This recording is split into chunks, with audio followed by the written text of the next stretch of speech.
Hey everyone, and welcome back to the podcast. So I've had a few MotoGP folks on the podcast over the last year or so. We've had Simon Trevathan on, we've had Matt Oxley, famous MotoGP journalist, ex-racer, all that fun stuff. Cormac Buchanan was on, who's a Moto3 rookie this year. And today it's an absolute pleasure to have Paul Trevathan on. Now Paul is the crew chief for KTM Racing's Pedro Acosta. So he's the guy in the box, he's the guy running the show. And he has a really, really interesting background in history and is also from New Zealand, and not just New Zealand, he's from a deep South Island of New Zealand, which for whatever reason has a habit of producing just some really great motorsport talent over the last 100 years or so. Who's counting? But a lot. Most of New Zealand's talent in motorsports has come from that part of New Zealand. And we'll talk a bit about that as well. So I hope you really enjoy this podcast. Please also do me a favor. I need more feedback, need more comments, need more reviews, all that stuff so that I can learn to bring you the right content, the right size content, the right types of speakers, the right sort of energy. So please make a comment or you can send me a note, Angus at kiwimoto72.com. Would love to hear from you. So without further ado, let's go and have a chat with Paul.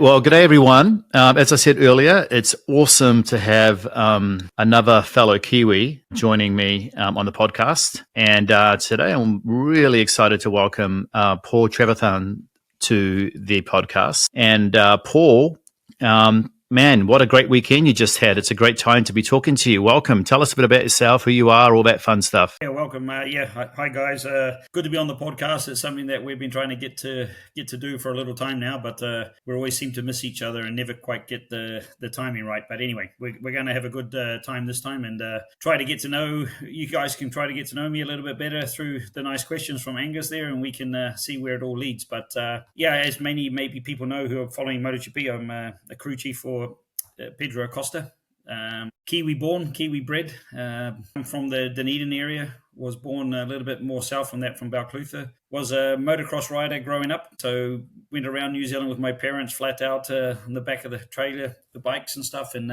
spent most of our holidays hauling around that. So had a great time doing that when I was younger, and then made the jump across to Europe. It was actually not planning to ever become a MotoGP crew chief, in all fairness. It was I wanted to see the world. That was my biggest ambition at that time, and being a motocross boy, I wanted to really get into Europe and check out the Northern Europe area, Belgium and places like that, where it was a motocross mecca at that time. So we left with backpacks and one girlfriend from the time, and I think it was 1991 when we finally did it, and said to mum and dad, okay, maybe I'll be away for 2.5 years, and off we went with one-way tickets to Europe. So we sort of traveled through Hawaii and went across America from LA to New York and ended up in Europe. Did the most stupid thing in my life by cycling through Switzerland to the Netherlands. So that was quite a trip. Went through France and into Belgium and things, and over across. So I got to the Motocross Destinations of that year in 91, which was in Valkenswaard in the Netherlands. And that's sort of where the story changed a little bit. At that time, you guys would have known that the King brothers, of course, and there was also another rider called Troy McAsee.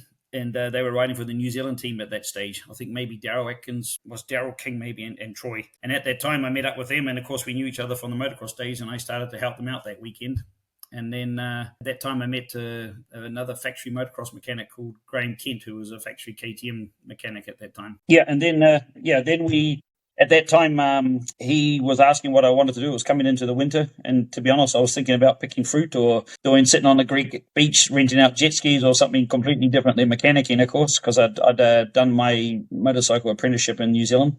And I just finished that before we left, basically. It spent another year working there before we left. And then he said that he knew a guy who was looking for somebody who knew something about four strokes in a motorcycle shop in Belgium. And I said, oh, maybe that would be much better than going to England for the winter for sure, because I sort of wanted to stay in that area a little bit and be more mainland Europe, And then that was the big turning point.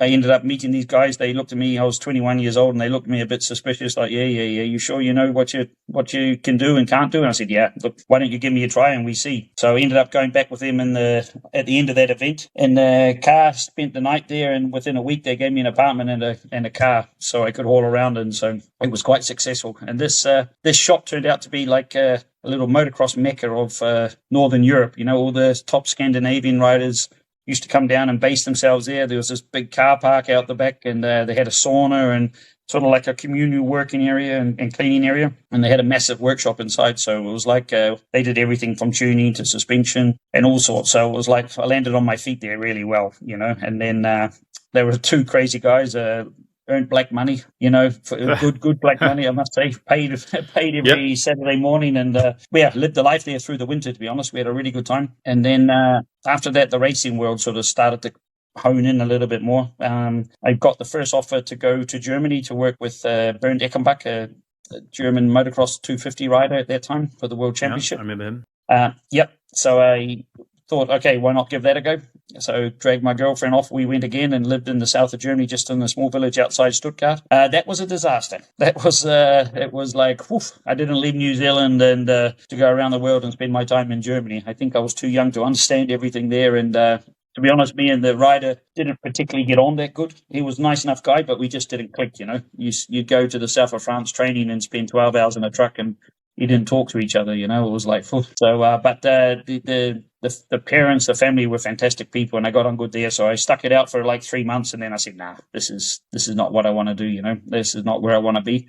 And it just so happened that the shop that I was working at before phoned me up and asked how things were going, and offered me a job back again. They just got a dyno and asked me to come back and run that. So I was like, oh, okay, what perfect timing. I said, how long does it take to get here? And they said, we can come tomorrow. So it was a quick trip back to Belgium. And then I spent another year working there. And at that time, the King brothers were based there as well. So both Shane and Daryl. And then I got started to my first professional year of working only solely for racing was 1994 then. And me and Daryl worked together in the 500 World Motocross Championship. So that was also me and Daryl got on very, very well. We were living next door to each other also at that time in Belgium. We were having a great year, to be honest, and then he crashed and broke his sternum. And of course, being a privateer and everything else, if he wasn't racing, the money wasn't coming in. So it sort of left it a little bit of a, what are we going to do now type situation. And again, quite lucky that there was a company called Spess Exhaust Systems, and the owner was Pedro, and he said, why don't you come and help me out on the dyno? You can help me do the development. I do the pipes, you do running the dyno, and we can get a lot of work done quicker. And I was like, okay.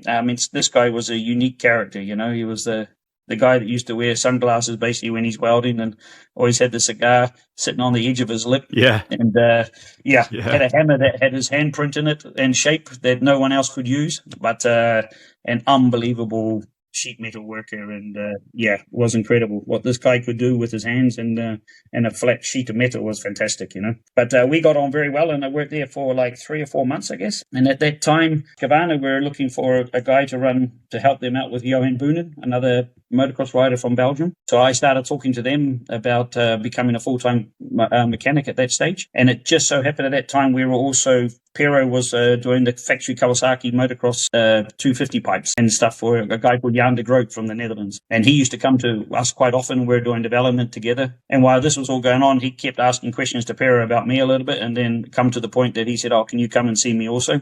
So I hadn't quite signed the deal from Husqvarna. And so I said, okay, let's come and see him. And then I think we spoke for an hour and made a deal. This guy and I clicked. The Kawasaki 250 thing kind of excited me more than the Husqvarna project for sure. And then that started the real international career of myself. So I spent 6 years, won Kawasaki's first World Motocross Championship at that time. So that was a fantastic achievement from us with Stefan Everts. And then later with Sebastian Tortelli. We won 2 more in the time that I was there as well. Talon Voland, Yves de Maria, Fred Bollet, this era of motocross riders from all in the Kawasaki all come through us at that time. So Pit Bayer, guys whose name you'll hear about a bit later, where we had the connection.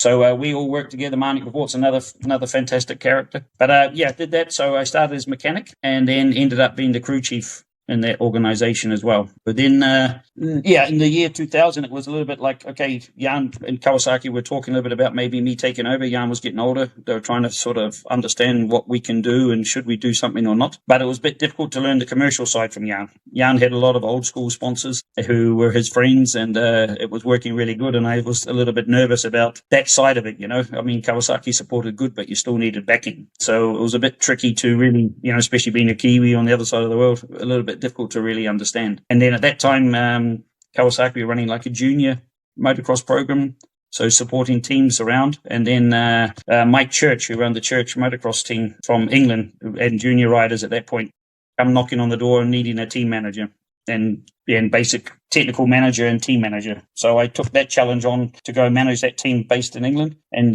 did that for 3 years. And in that time, that's where things started to get interesting with the road racing point of view, is that another guy I'd met through the motocross side was Christophe Bourguignon, who's the LCR crew chief, was working many years in Alsace, still there now as more of a technical boss, but he was the crew chief for Randy de Pugny, Carl Crutchlow, he's the big fluffy Belgium that's working there, was a good friend, and I hadn't spoken to him for years. And then all of a sudden, he just come out of the blue and phoned me and said, hey, haven't you ever thought about getting your ass over to road racing yet? And I was like, mate, it's been too long, and I'm busy and doing this stuff now and at quite a good level, so I'm not sure. He said, well, come to an event, and then we'll see what happens.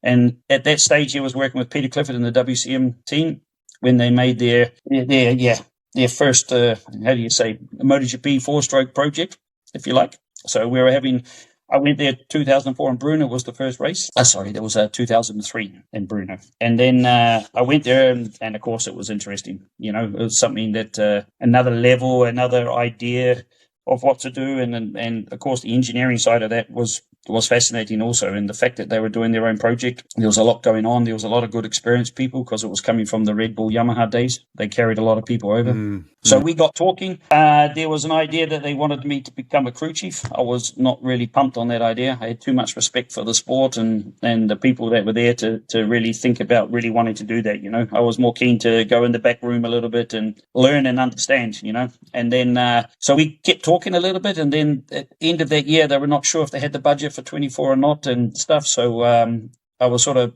waiting a little bit, but thinking, okay, nothing's going to really happen. I'll continue what I'm doing. And then all of a sudden, Peter phoned at me out of the blue and said, hey, we got the money. I've sent you a contract. Have a look at it. And we go. I said, yeah, but what's the job? He said, no, just look at the contract and we'll have a look. Then we can talk. So, that was the crew chief job. So that was a bit of a shocker. It was like, oh, God, what am I going to do?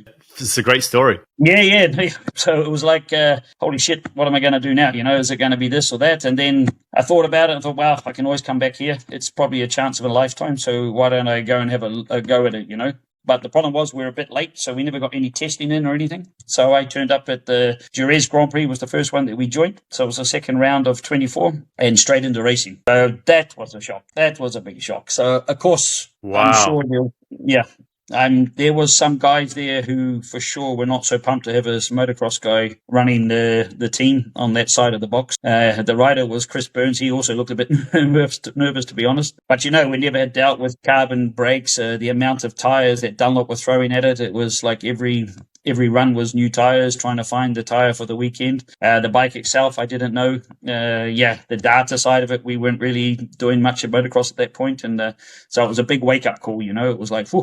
And I remember I knew some of the boys in Ohlins who were some friends through the motocross and things like that, and they were working there. And somehow I managed to get through the first session. And the thing that struck me was that the crew chief is the boss. Like nothing happens unless he says so. So it was like the feeling of power was almost a little bit overwhelming, and it was like nobody wanted to touch anything. Nobody wanted to do anything until I said, okay, this guy's that, do this. And it was like, almost like a conductor of an orchestra. It was like, holy moly. And this part shocked me a little bit. I never expected it to be of that level of intensity in the session, and that only one guy is running the show, So that was a bit of a like, whoosh. But anyway, I got through that, and I went to see the guys at Ohlins, and they were like, hey, Paul, how was it? Everything okay? I said, wow, I've got chatter and I got pumping. And they're like, yeah, this track, we have that all the time, blah, blah, blah. And I said, okay, but what the hell is it? And they all nearly fell over laughing their heads off. Yeah, and it was the terminology, and then they explained it to me and I said, oh, okay, I'll try this and that. And they said, okay, you'll be fine. But anyway, that was the start of the craziness on that first time. And then we managed to, one of the deals that I made with Peter coming was that if I come, I need to learn. And the only way of learning is to do it. I don't want to open books. I don't want to understand through that. I want to understand by doing stuff, So I explained to my riders at that time, hey, look, I'm going to maybe do some bigger steps than normal, but I need to learn. And I said, of course, please don't go and throw it down the road so that you can tell me I'm an idiot. If it feels like you can't ride it, then bring it back in. I'm not here to kill you. I'm just here to learn, but we don't have to be stupid. It's all. And then they understood that. Sometimes I did some maneuvers that some of the guys that were around a little bit longer were a little bit grey before the bike left the box. But I think looking back in that time, there was a big phenomenon in road racing that was really different to motocross, was the fact that you change one part of the bike, but then you change everything else around to make the bike the same, and this part in motocross was more, you learned more by trial and error. Okay, if I want to change the pivot, I change the pivot. If I want to change the swing arm length, I change the swing arm length. If I want to change trail, I change the trail. But in the road racing, there was this fundamental thing that I felt that, okay, if you do all that, but then you have to compensate, so in the end, you're just basically putting the same bike out there geometry wise, but playing around with some numbers, and this part was, I said, I'll never ever learn anything by doing this. This is going to be a disaster. So I went, I guess, the old style of motocross and just said, okay, let's see what trail does. Let's see what steering angle does. Let's go open. Let's go closed. What happens when I just do a pivot? So I did all this type of thing. I learned a lot, absolutely crazy amount of stuff. Had really good relationships in the team. We started scoring points. We got results that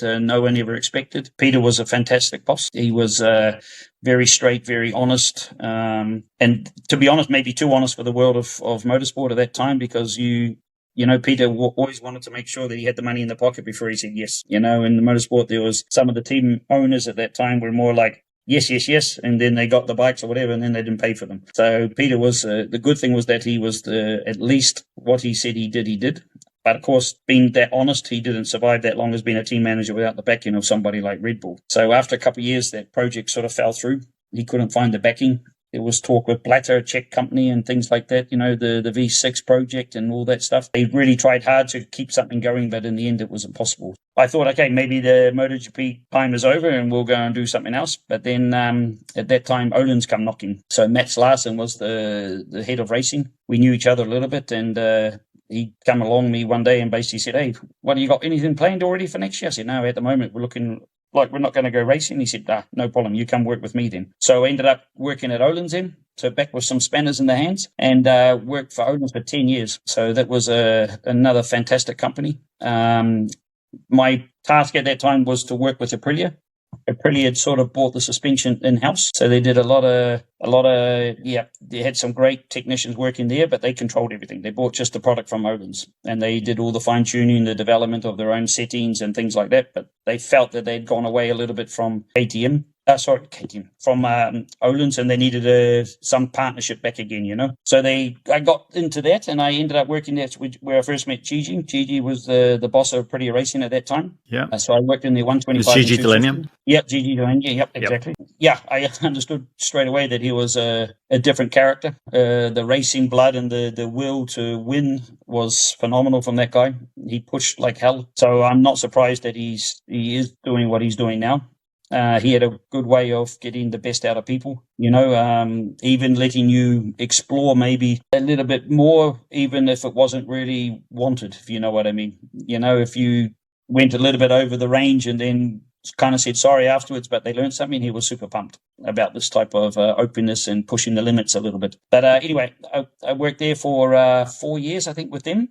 And then when Honda switched to Ohlins in the MotoGP class, I think 2009, if I remember right, halfway through that, then Mats and Honda wanted me to go work in the Repsol box. So that was back into the MotoGP world again. So at that time, I was not that keen to go. I was really enjoying the Aprilia, enjoying working with the kids. There you could really help people, I was working for 6 riders, and so you're busy like hell, and you're jumping from box to box, but you were changing not your character, but you're changing what they needed. You go to one box, maybe a crew chief needed a friend, needed somebody that he could lean on and ask questions about, hey, what do you think about the trail? What do you think about the tires? Just you really become part of that team member. Some riders needed extra support. Some crew chiefs didn't want you to talk to the rider because then it was taking the power away from him.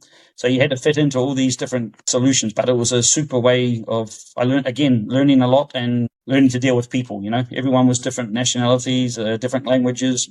But I had a really good rapport. I really enjoyed that class. So when they said, okay, you're going to go and work for Honda and on the Danny Pedrosa side, it was a bit of a shock. And also to the fact that at that time, that was not the nice and happy team of the paddock. There was always this stigma around that they were assholes, if you like. They were very cold. They kept it very clinical. It wasn't really the place that you really wanted to. I mean, Honda was Honda, don't get me wrong. But that side of the garage was a little bit like, oof, this looks like hard work. It's very stale. It's not, nobody's having fun. And I'm the complete opposite. If I'm not laughing and joking around, then it's not who I am. So it's very difficult to spend that amount of time in a box when you got to be that serious. But anyway, I didn't have much say in the end. It was really a big request from Mats. But when I got in there, it completely was the opposite. I think it was part of the way that they got results. Was keep the outside world out, and if you're a team, you're a team, and then put up this big shelter around you. So. Turned out that we worked really, really well together. And I spent 5 years there, I think, longer. Around 5 years there. So fighting for the titles, the time that Casey come in the box while I was there, also with Mark coming up. So seeing those characters, seeing how they operated, was also a really, really interesting time, And of course, working with Honda, just to see the power that they had to do things and create what they created, also the mess they could make, because it was always pushing the envelope, always new bikes, never thinking about just tickling what they had. It had to be a new concept, it had to be a new idea. So it was great. We did the 800 back to the 1000 era of development and all that stuff. Being part of all that was really quite interesting to be part of, and also the fact that Honda really opened up a little bit and let us be more than just the Ohlins company on the outside. You could really talk to engineers about stuff, and it was a really open relationship. So another great experience, to be honest. And then wow, and then the thing comes where everything changed again. I remember the name Pit Buyer. So we'd worked together in the motocross world. We had his best results of the year. We got a second and third in the world with Pitt. He phoned me out of, again, not speaking for probably 10 years. I knew KTM were in the paddock, of course, with the Moto3 project, because that had all happened. But yeah, I was not really thinking much about all that, and I was too busy doing what I was doing. And then all of a sudden, Pitt phoned out of the blue and said, hey, I got some ideas. What's the chance that we can have a chat about you coming to work for KTM? I said, what? Work for KTM for what? I don't really think I'm happy here. Anyway, we got talking again. I mean, the guy's character is phenomenal, He's a world-class athlete, and one guy who maybe didn't have the talent but knew how to work hard, and was incredible motivation to be with this guy racing. It was the heart. He wore his heart on his sleeve, and the throttle was wide open, and the will of trying and pushing was incredible. When speaking to this guy, I was there also so I was in the race watching that. That was not so far across from all the mechanics area, so that was horrific. But then you saw, how he responded to that, and just got on with his life. And to this day, he's incredible motivation for anybody who's working in that company, because the guy's just on it, traveling around the world every weekend. He's away somewhere doing some racing series in a chair. I mean, when you travel a lot, you realize how bad that is. And then if you've got to deal with it like that, then it adds another, terrible level of complication on top of everything. But he never stops smiling and pushing us all. Anyway, more about Pitt. But so we ended up deciding that, okay, let's go for it. There was talk of the MotoGP project at that time, but what they wanted me to do the first year, which was 15, is to get the Moto3 thing running a bit differently. Get that up and running in a bit of a level where customers were happy, riders were happy, and then we see what we do after that was the main focus of 15. So that was, again, I mean, I wasn't so keen. My wife was the one who maybe made the final push, where she said, if you want to do one more challenge in your life, this will probably be it, no? Or do you want to just stay at Ohlins and keep doing what you're doing? But maybe this would be something that you would enjoy. And it was, I think the most appealing part was having the bike in your hands again, the whole bike, This was the part, because it was track support was the official job title. And that was another great experience. I worked mainly with the Red Bull KTM team at that time, so Aki Ayo's team. Brad Binder and Miguel Oliveira were the riders at that time. And then, we had 3 guys like me pushing around the whole paddock and trying to get the bike sorted. And it was nice again, as I said, to have the whole bike and be part of a factory where you would be in the factory. You're in the development side of it. You start to meet the people, learn what they're doing. You're talking chassis stiffness, geometry, triple clamps, gearbox. Yeah, everything was in your hands again, So this was a really nice time. And at the same time, they managed to steal Mike Leitner, who was the crew chief of Danny. So we'd already spent 5 years working together. And he come and his job was to get the MotoGP team up and running. So they had the engineering staff was already in KTM. And then he was the guy then put in charge to make a team. So he spent 15 getting the team up and running. And then, of course, the idea was that in 16 I would go and work in the MotoGP project. It was never decided at the crew chief job again. That was always not really talked about. But, of course, at the end of the year, they said, okay, we're going to do it, but you're going to be the crew chief. I was like, okay, here we go again. Then, again, it's not like I told you, it wasn't the biggest ambition to be that man, It was just to be part of the development, part of the process, And I think looking back now, it's still a fantastic achievement, and maybe the last manufacturer who can really do it was to come from nothing and then be in the MotoGP thing. To build a bike at this level in this day and age has been a fantastic journey, and you're still learning every day. It's an incredible achievement, something that I'm super, super proud of myself, but also for KTM and all the people that's working in the team. There's been some fantastic moments we've had. But yeah, that's where we're up to date pretty much. So been there. Man, No, keep going, buddy. No, that's such a great story, because as I listen to you, I see parallels of other people I know that have sort of started out as builders, engineers, operators, and then had to go learn new skills around leadership and the business and all these things that come with being a leader. Because, my background is technology, and I have a lot of great engineers and developers and stuff, but doesn't mean they can go and run a team and get things going. And so it sounds like you've done this kind of left to right across all those things. And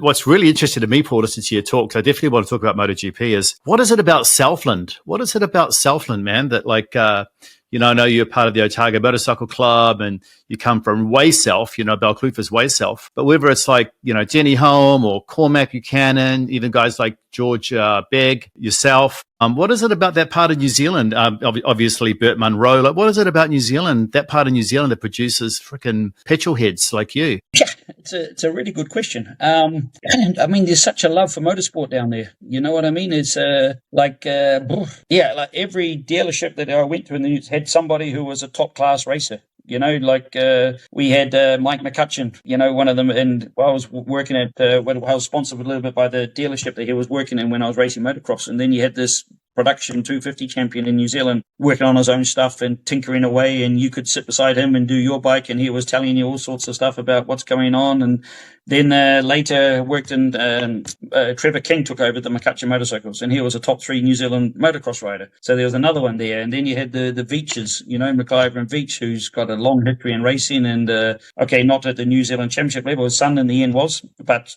also a top rider, don't get me wrong, but all this field of riding, there was just such a big happening and such a desire to go racing down that way. I don't know what's in the blood or what's in the water they got down there, but it was a real thing, and it was when I fell in love with motorcycles, I think when I was 4 years old. I remember not going to bed when mum and dad wanted, and some mini bike program come on, the little lawnmower pull start engines that you with the fat wheels on the beach, and I saw this and I went crazy. I thought, okay, that's it. And I begged and nagged and jumped up and down until I got one of those, and that's where the story started. And it's all these years later, I still have that passion, it's why, to be able to make your job out of your passion is an absolute fantastic thing. It's not work, it's many people ask also, like with my wife and my kids, and, I love when I turn into the street at home and go see my family and I can be a dad and a husband, but I also love when I roll out of it and go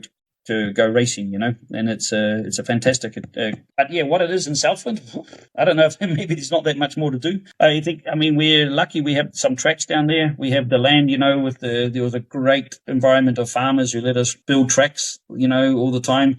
Every junior parent was involved. It was just, it was just something we did, I guess. Yeah, but it is a crazy thing when you mention all the names and looking back, you didn't think about that then, It was just No, you didn't, right? No, not Yeah, at and then all. I suppose you've also got like obviously guys like John Britton, who's a bit further north than you, but and there's some of the parks. I think it was at Trevathan Park. There's a real famous racing venue down there, and Exactly. I mean it's real cool. And so you've made this transition from being a guy that got his apprenticeship working on motorcycles. There's not many people that actually know how to work on carbureted engines these days. It's pretty funny when I talk to mechanics. Your story is actually a little bit similar to Simon Crayfar's because he was an apprentice mechanic. He's from Auckland, though. I know you guys love Aucklanders, but then he worked at Ohlins for a while as well after he finished racing and did a bunch of things. The suspension whispering side of the sport is something I definitely want to get into because it's amazing. It's amazing what you learn from suspension. But I'm curious, like many fans hear the term crew chief, and I don't think they really know what the role entails. I think you described it a little bit, but it sounds like you're trying to balance engineering, strategy, and sometimes even kind of being a psychologist for the rider. Yeah. Like, how do you describe it? Yeah, it's a complex job, and you can make it as complex or as simple as you want. I mean, what's the big thing in being the crew chief at the moment is that there always needs to be one guy in the box. There needs to be a leader, There needs to be somebody who orchestrates what's going on. Now with the teams being as big as we are, we go around the world with 50 people. So there's a lot of people in the event. There's a lot of backroom staff, a lot of fantastic minds and engineers behind you. But the key now, I think, it's changed a lot, so you don't have to be the one who knows it all. You know what I mean? And I think to be successful in Grand Prix mechanic, crew chiefing now is to understand that.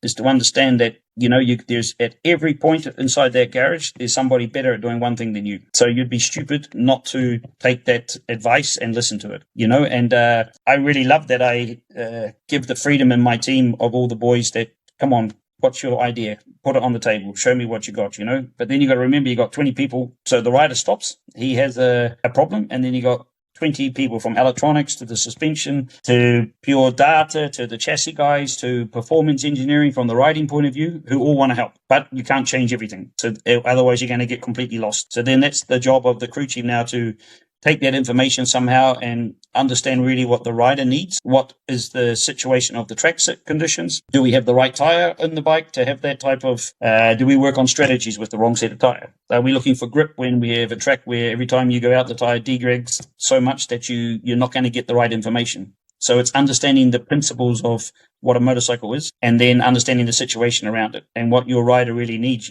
Some days you look at the rider and every time the rider stops, there's 10 guys in front of him with clipboards wanting the information. What's going on? What's that? And I just look at him in the eyes and say, you know what? You need just 10 more laps, buddy. Okay, guys, go away. We put guys, let's get back out and let them do some riding because it's too much, They're not ready to give you the input and you get lost if you start to move from that point onwards always, So I wouldn't say it's complicated, and I really try to keep it very simple, but I really have a lot of respect for all the people in my team. And as I said, I think you need to let them shine and give them the responsibility, and they all make you look better in the end. But you still have to make those calls and those right decisions at the time. Yeah, I saw all those orange shirts when I was at in Austin, and you and I are going to try to catch up. We didn't make it. You had busier things to worry about, like running your team. But we ended up staying in the same hotel, so I saw all your orange shirts running around. It's amazing. There's 50 of you at least. I suppose, like for a guy that has seen the progression from having a spanner and some good suspension and knowing a bit or two about motorcycles to now you've got software people running around with million amounts of machine learned data that you're running through these AI prompts and things. You've got all this data. Not only have you're a mechanic, but it sounds as though you've got to have folks on your team that are software savvy, and then you've got to figure out what do you prioritize to work on. You can't do it all. There's another person involved, right? And that's the rider. I listen to Peter Baum quite a bit. I quite like Peter Baum's way he talks about data. And I'm curious, I hear that some riders are just amazing. They can just translate in a way that engineers understand. And like, where does the rider come in for you? Because you've got pure talent. We're all talented, obviously, but what's the what's the difference between a really good feedback and not good feedback in terms of winning a championship? Yeah, I mean, it's a really good question. I think, I mean, the whole world's getting much more technical. So everyone's thinking that we need all these special programs and all the stuff. And of course, it helps everything, But, motorcycles have been around a long time and they're a horrible thing, They just want to go straight. We've got telescopic forks on the bike since the 50s and nobody can make anything better. For some reason, a rider needs friction and he needs a reducing trail to feel like he should go around the corner. Physics, it's completely the worst thing you could ever do, but it's something that makes motorcycles work. So there's so much black magic in a motorcycle you don't believe. And if you try to engineer it or if you try to understand it all completely, then you get lost in all the little details. And I think part of my makeup is, and maybe what is, I would say, a strong point is that coming from the motocross world, you had to listen to the rider. We didn't have data. We didn't have all that stuff back in the day, but you listened to the rider.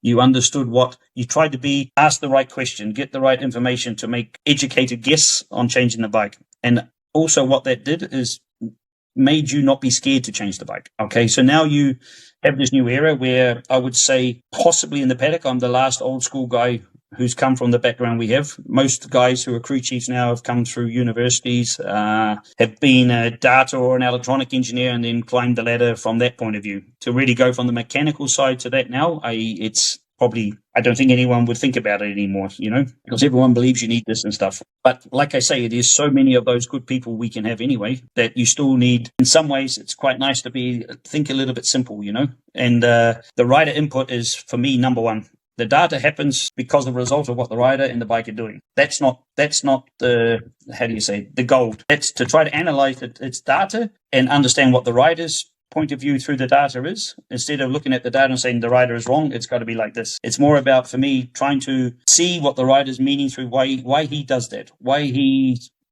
stopping earlier. Why don't you have the feeling to release the brakes at that point? Why is it this? Why is it that? Is it the riding? Is it the line? Is it do we need to change something? I mean, you get the very, very good riders and you can put any spring rate on the front you want. And I guarantee you, they'll put that bike in the mid-corner position. So we're talking when you release the brake and when you don't touch the throttle, and the position of that bloody motorcycle will be 1 or 2 millimeters out. And it didn't matter what front spring or what rear spring you do, because they feel that bike needs that position to go around the corner. So you get sometimes, if you just go by numbers, you're like, well, the guy at the mid-corner position is perfect. Why do we have to touch that? Why is he complaining? Because he has to do something on that bike that he doesn't want to do to put the bike in that position. So this is the key. No, that's the difference. Well, that's the difference, right, between like an old fat man like me riding in club racing and track days and a guy like that.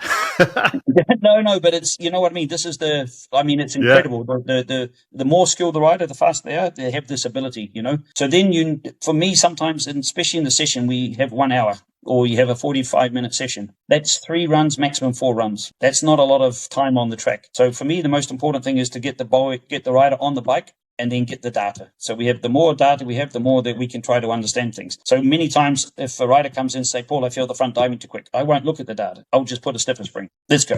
Okay, let's go back out there. Then we get that. How was that? Oh, yeah, that was better. No, actually, it was worse. All right, let's go the other way. Because also the rider can be wrong, but by putting him on the track and you're getting him to be able to learn also from the feeling, instead of just going straight to the data and say, no, you're wrong, I'm going to put this in. But then you start to lose the trust in the guy, say, fuck, my crew chief doesn't listen to me. So that becomes the mental side of it. So you have to play the game. You have to understand and know when you should do these things and when you shouldn't do these things. But for me, the most important is that I always say the information's on the track. You can sit in the box for 5 minutes longer than everyone else. You're going to learn nothing by that. So it's better you get a feeling of what he's got. I mean, I always have a plan before every session. Okay, if the guy comes in and says, I'm running wide, okay, or I need more turning. Okay, my suspension guy, we've got 3 different shocks already set up with different top outs, different things. My strategy guy, okay, what have we got on the switches? We can change 3 switches of engine brake, rider torque demand, and wheelie control and all these things. So what have we got available for the rider? So when he's out there, if he feels this, we got this. Okay, hit the switch, buddy. Then we got that information coming back in. So it's all about making a plan that we get as maximum out of that time as we can to try to go forward for the next part. And then on top of that, you have the mighty Michelin point that comes into it. So Michelin is a chemical tire. So it's the easiest way that I can explain it. So a chemical tire, from Michelin's point of view, is that Michelin need Michelin rubber on the track so that it makes a chemical reaction that starts to work. Example, a Bridgestone or a Pirelli tire works where it works on the roughness of the stone or the surface and the heat and everything else. Michelin don't work like that. Michelin works in this way of, as I say, a chemical tire. So when you go to a green track, the amount of grip that you have is disaster, because it's just every track you go to at the beginning of the weekend is green, as we call it, which means no rubber down. And then it's the first session is just struggling. So if you try to test too much in the first session or understand, you get lost very, very quickly. It's better that you just... I never knew that. Wow. So literally rubber on the track. Yes, you need rubber on the track. And then the other problem we have is that when there's two different rubbers, so example, you have a weekend where we are the first on the Moto3 and Moto2 go on the track. Okay, they don't lay a lot of rubber. We go down and put our rubber down. Then they're back on the track. So every time we go down, the track is getting more rubber, which makes it better. We lose some grip every time, or the grip changes. And then example, warm-up. Warm-up is the only time of the weekend where we've done the sprint race. And then we do the next session is our rubber on the track again. It's the best grip of the weekend. It's also cooler, but then you've changed the bike maybe from the sprint. The rider goes out there and goes, wow, you fixed everything. It's fantastic. And then you go to the race and he goes, holy shit, what happened? I have no grip again. So it's really tricky to understand all these parts, and this is experience that lets you understand what you should do and what you should not do again in these times, so you don't get lost. Because for me, the key in MotoGP at the moment is don't get lost. You see many guys who just go around in a circle all weekend. They start at one point, and by the time they come on Sunday, they're back there. But the guy, you've just wasted so much time, and every time the guy's out on track, he's riding a different motorcycle. There is also these things in a motorcycle that is the character of the bike. This is what it is. You ride a Harley Davidson, or you ride a Japanese bike, or you ride a European bike. It's got this character. It's got this feel. You can't change a character with a setup. Doesn't matter what anyone thinks. There's no way. The character is the character. But you have to find and use the character as the strong point of the bike. So these are the parts that we need to make sure we get 100% correct in a weekend.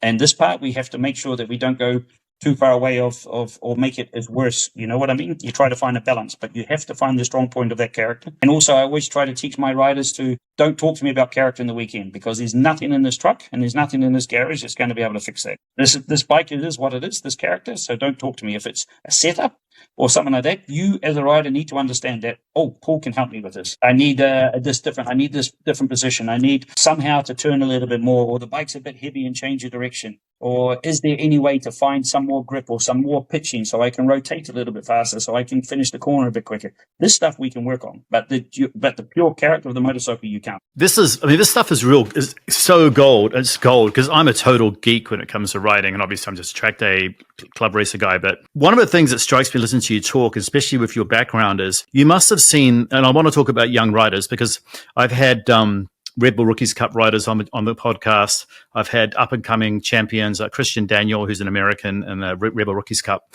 He's the first American actually to podium in the Red Bull Rookies Cup, which is cool. Yeah, I've seen his name actually. We've got,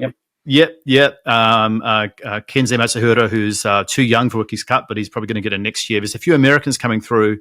Kayla Yakov, who's actually a young lady who doesn't like being called that, because she races with all the guys in Moto America, and she's podiuming in the super sport class, which is cool. Okay. But what I notice about all these kids is they have this level of maturity that, it's like you're talking to an adult. And these kids that you see coming through, their ability to articulate things, like I'm sure you've noticed a difference, 20 years ago, or maybe even earlier. A lot of these riders weren't as focused on fitness. They weren't as focused on data. They just kind of went out there and rode.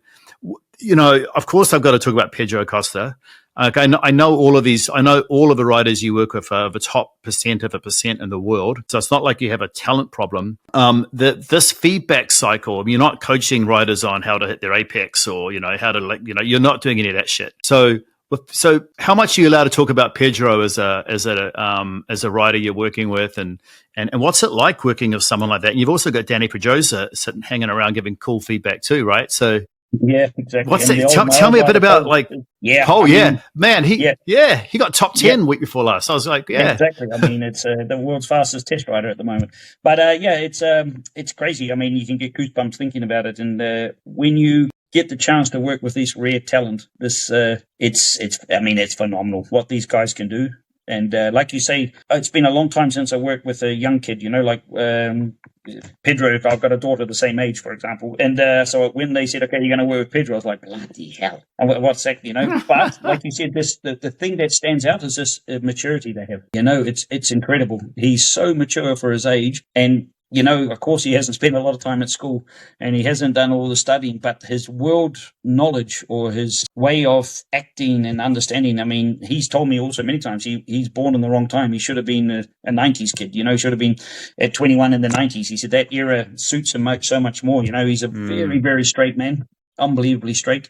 Whatever comes in his mouth will come out of his mouth. This is also super clear. And he gets him in trouble sometimes, but honestly, what you see on TV and in the interviews or whatever, that's just Pedro Acosta. He's like that in the box from morning to night. And it is, and I know some people think it's him trying to show off or something, but it's not about showing off. It's just about who he is as a guy, And then you start thinking about what the talent you have. I mean, as you said, there was the old days when, I was talking about Pitt. Pitt was, of course, he had talent, but he was a bloody hard worker. And then I worked also with Stefan Everts, who was completely the opposite. He was so much talent that it was ridiculous.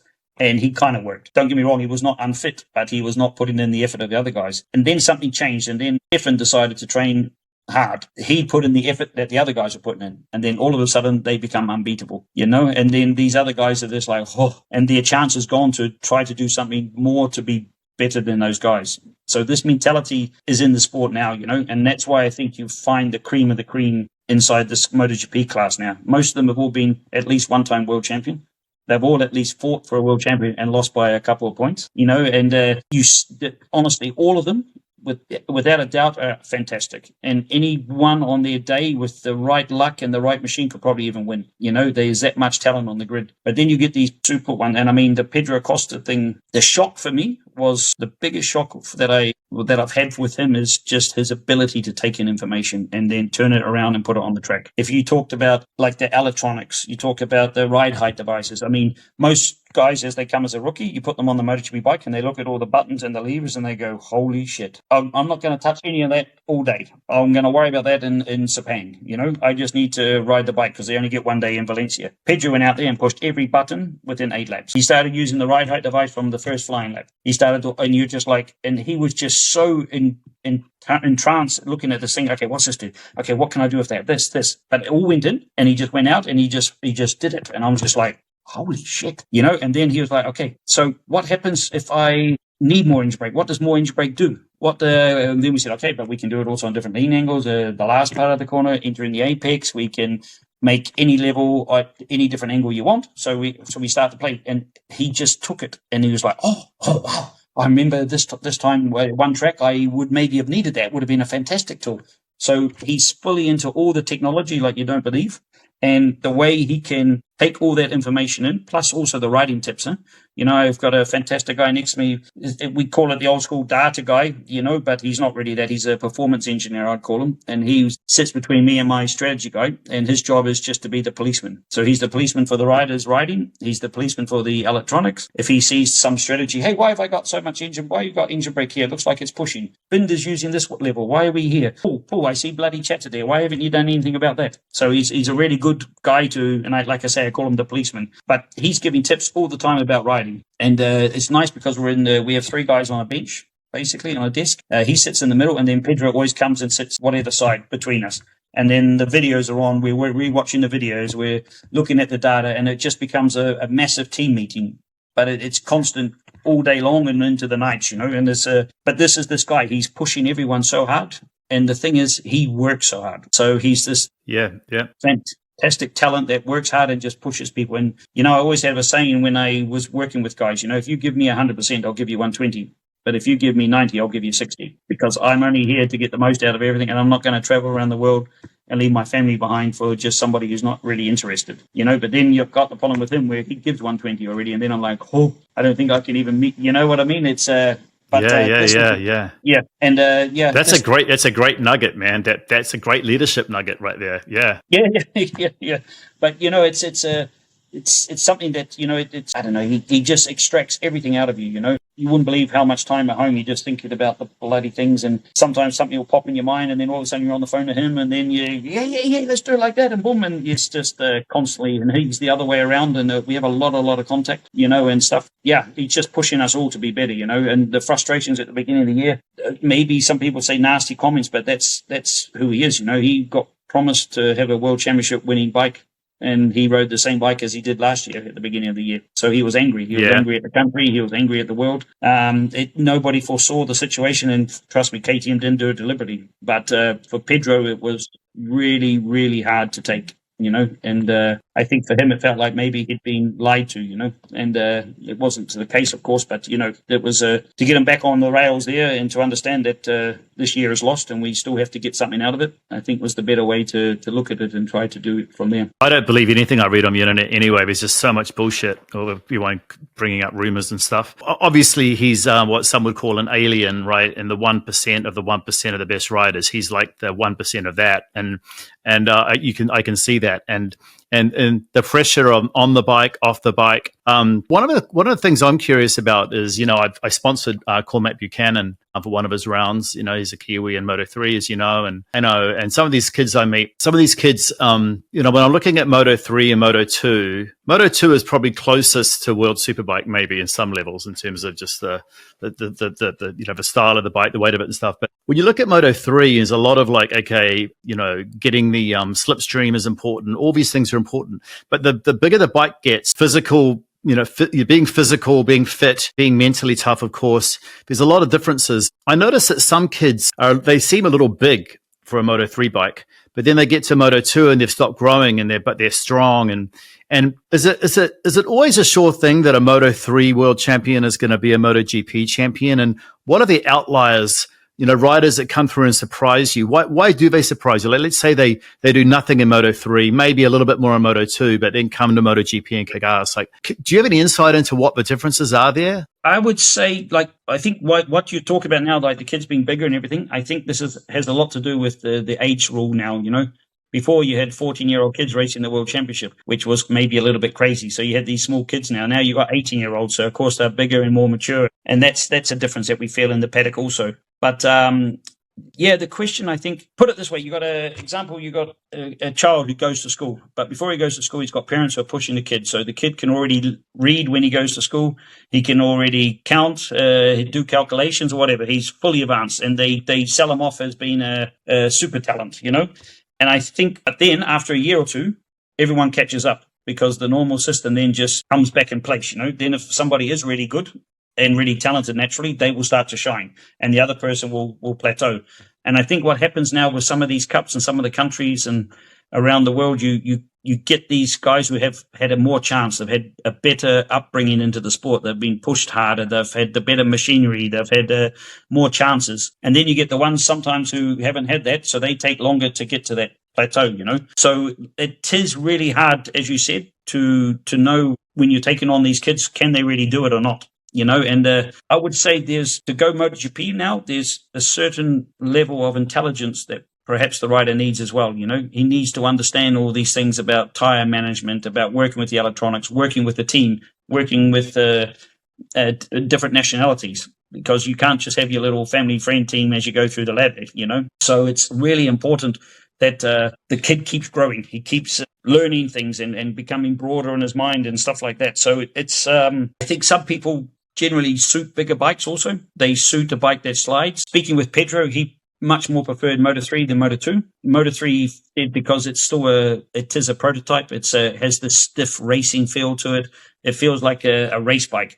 Plus, there was more things that you could change on that bike than you could in the Moto2. Moto2 was quite frustrating for him. He said it was a class that he believes maximally you need to spend maximum 2 years there. Otherwise, you become stale, because there's only one way to ride that bike fast. And when you figure that out, then you just have to do repeat. But you can't push yourself to learn other things when you're riding.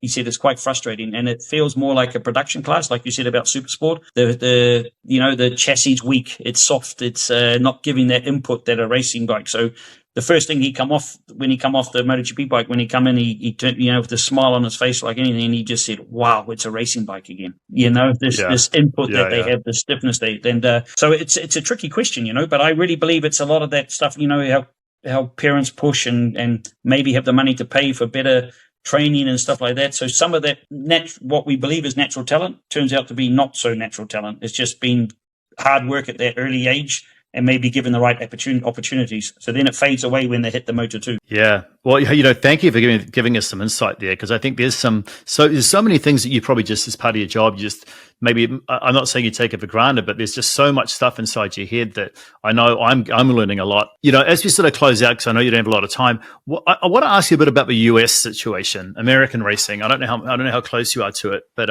there was a time when American racers were world class, winning world championships, GP level, world superbike level. In the US now, a company called Kramer, you're probably familiar with. They've built these race prototypes, and they're investing in young racers in the US with the Moto America Junior Cup. And Wayne Rainey and others are investing in the talent here.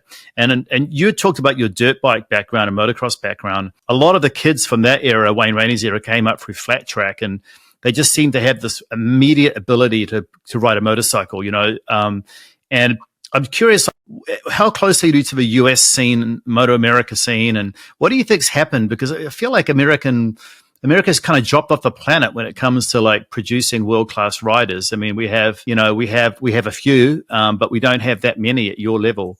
Do you have any insight into what's going on there? Or I mean, I would look at it, example, even when the Australians or the Kiwis come over, they don't travel to the other side of the world just to do okay. They go over there because they know maybe their parents have sold the house, they've remortgaged, whatever, they've put every last cent into it. So it's their only chance of their dream. I would say that type of guy, like the Americans in the early days, example with the Kiwis and the Aussies, they went over there for one thing and one thing only. They weren't going to get distracted and go spend a day on the beach or whatever. They went there to get the job done. They didn't want to live in Europe, or they wanted to be able to do that sport they love in their own country and be called a world champion, but they couldn't. So they went there with that target, And I think with the US thing, it's just too easy there. They can earn enough money to live well.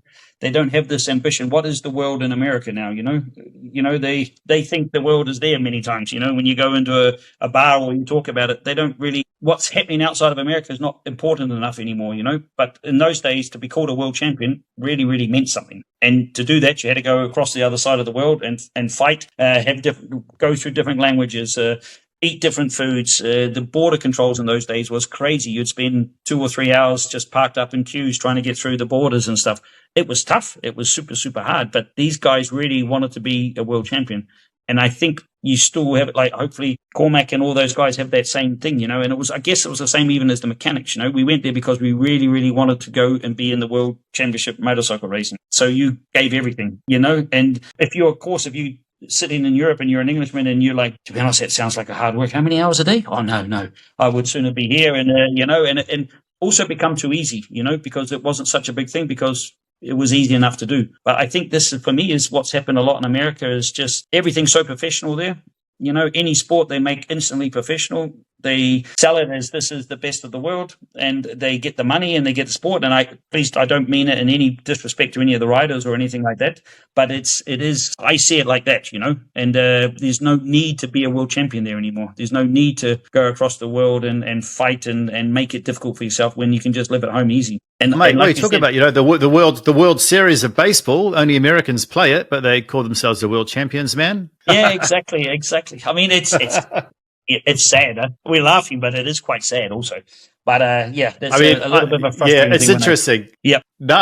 Be candid, Because, I spend a lot of time at the track. I do about 25 days a year at the track, and I meet a lot of racers from all classes and spend time with them. I can tell you, man, they're all ambitious, but it is expensive, and guys like Christian Daniels, his family moved to Spain. Kenze spends half a year in Spain. He's only 14 years old. He just won the Moto America mini champ. But it is, and Cormac, I can tell you for sure, we stay in touch a lot. I told Cormac that when he gets his first podium, I'm going to buy him a coffee machine because he loves espresso. It's his thing. So I said when he gets his first podium, I'm going to buy him like a proper espresso machine. He's super ambitious, and his parents are also wonderful people. And no, they're pushing really hard. Oh yeah, man, they are. And so I want to close on Kiwi stuff because even though I might not sound like a Kiwi anymore, my mates back home tell me I sound American. No, You know, I've been away for 25 years, like you, a long time, man. yeah, it's a long Do time. people in the paddock I think quite often Kiwis, we kind of think a lot higher than ourselves than anyone. Like, you know, well, you know, New Zealand's the most beautiful country in the world. You know, why would you want to live anywhere else? And bloody Kiwis are awesome at everything. I think when you've been away for a while, you realize that we're just really patriotic. But like, do people in the paddock, do people in the paddock recognize that the Kiwi motorsport influence, or do they see you as just part of the KTM machine? Like, I would say earlier, like in the 90s, there was still that the Kiwis had a really good name in the paddock. You know, we were known as hard workers in those days when mechanics still had to drive the trucks and live on the road and be, you know, like Honda guys used to have to stay the whole year in Aalst and work on the bikes between the races and the workshop. And it was hard work there. And the Kiwis had a fantastic name, you know, and again, for that reason that they only went to Europe for that. They didn't have to run home to go somewhere else. They were go to Europe for 8 months a year and it would be flat out and fine. Now I would say we're just part of the machine a little bit. I mean, I've been there too long now, you know, maybe new ones coming out, but I wouldn't say that the MotoGP paddock is looking for Kiwis, if you know what I mean, because that's a pool of talent, if you like. That's maybe changed a little bit more. Also, us Kiwis were always known to be able to work with our hands, you know, and that was maybe the stronger part of us, you know, and now I would say most of the paddock, they're looking, you know, like the feeding machine to Ducati is the universities in Italy. You know, the Bologna University and these sort of things. They're just plucking out the brightest minds and all the people there and feeding that. So that's changed, I would say, definitely. But don't get me wrong, if you've got talent and you want to do it, you can still do it. But I don't think now they really worry so much about where you come from. It's more about how you get in there and give it a go, you know. But we have a good name. I don't mean that's fine. Everyone knows where Kiwis are, and I mean they in Holland. Some of the guys they call me the Orange Kiwi, you know, because it's the dual, you know. So it's but it's fine. They know where I'm from, and I'm very very proud of where I'm from, and nothing will change that. So yeah, man. No, me too. I have on my arm here. I have see, it says Fano right there. Yeah. So I'm right there with you. Now I'm going to do a full circle to motocross, and then I'm going to shut up because you started talking about motocross, and we also sort of closed a little bit on Kiwi's, you know, role in motorsport. And what strikes me, and I'm talking about the talent again, is what is it about New Zealand women that have done so well in motocross? Because you talked about the Kings, but you know, obviously, you know, Catherine Prume, Courtney Duncan, Romy Edwards, you know, Arnie Roberts. I had Avalon Lewis on the other day, you know, like what is it? And like, what is it about?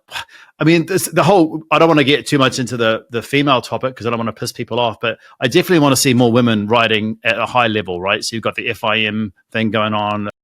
Women's Championship.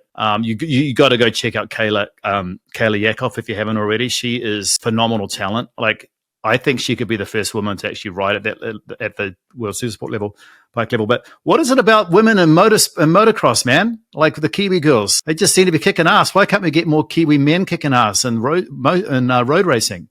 Yeah, it's a strange one, eh? Because I mean, you probably know all those girls, eh? Yeah, I know them all. Yeah, exactly. It's a tough sport, eh? I mean, and I don't know, maybe Kiwi women are tough. I don't know. I think also growing up, I mean, we had girl motocrossers that we raced against in the South Island even and stuff, and it was never, I think we were really open and letting them participate, you know? It wasn't, you know what I mean? Maybe it's a New Zealand thing that having a girl racer next to me was something that should be wild or bad. I was just like, oh, that's interesting.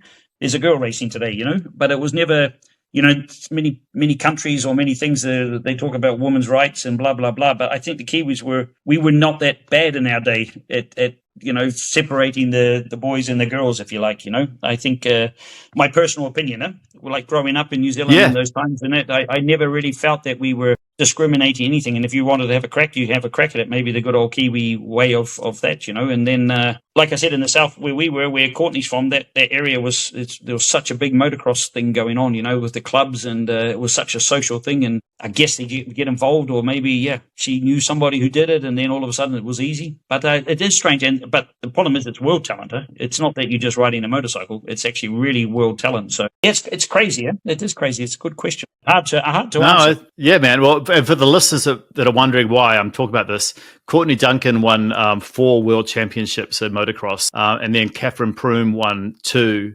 And so you've got you've got 6 world championships between 2 women in the last 20 years were women from New Zealand. And so, yeah, it's pretty cool, man. I mean, there's so much more to talk about, but you're a busy guy running a really great team. I'm going to leave you with one more question, then we're done. Do you ride on the street? And if you do, what do you ride? To be honest, I did. The last time I really had my own street bike was a Kawasaki Z600 at the time, ZXR 600, when I was working with Kawasaki and I was going back and forward the border. So I haven't done a lot on the streets. When the motocross, it was always did a lot of motocross riding because you could always take one of the training bikes, so that was easy.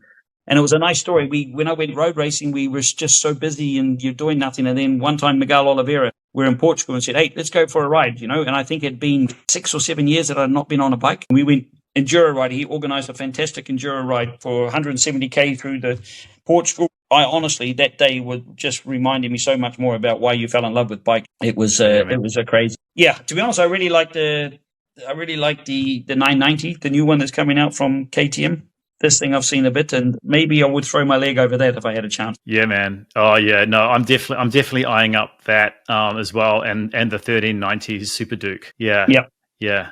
Man, I suppose you get your pick of bikes that way. You probably get a bit of an employee discount, man. Yeah, I should hope so. Well, hey, man, look, I'm just a little guy in Seattle with a little podcast, and I really appreciate you making the time. And I know that all of the listeners really appreciate it as well. And mate, great weekend last weekend, and it looks like you guys are starting to move forward nicely with both the teams. So you got Günther Steiner involved now too. He's hilarious. I never heard him swear. Well, he swears a lot, but it was pretty funny hearing him swear on the MotoGP broadcast. Yeah, what a character. It's let's see. It's a bit chaos at the moment, but anyway, Angus, you're super welcome. It was really nice to finally meet you, and it's always nice to let some people know more insights, and that is difficult, and we're not untouchable. We're just humans, and we all share the same passion of bikes as your listeners do, so not a problem to do this. Sorry it took so long, but we can make it a regular thing, or whatever you want to do. It's no big drama, If you got next time you have a few more questions, or maybe some listeners want to know some more, then feel free to knock on the door again and see if we can organize something. Yeah, mate, and if you ever come to Seattle, I have a batch up in the mountains. Batch is a Kiwi term, by the way, guys, for holiday house. And I have dirt bikes up there, and we have really good single tracks. So I'll take you for a ride, man. So I'm going to start.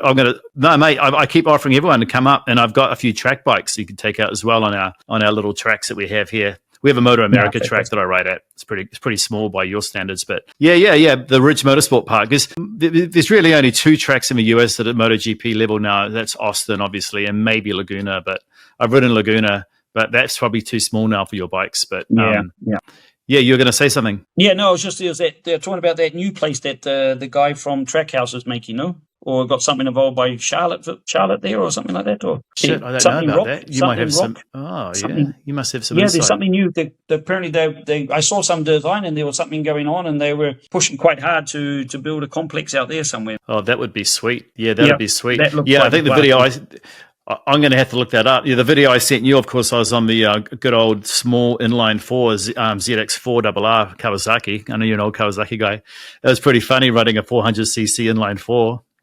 Cranking that around the track. Yeah, but it's fun, huh? You felt fast. I was an old fat guy on the small bike. I felt fast. Yeah, but that doesn't matter. I'm going to stop recording now, and I'll say goodbye properly. Thanks a lot, Paul, mate. It was really awesome.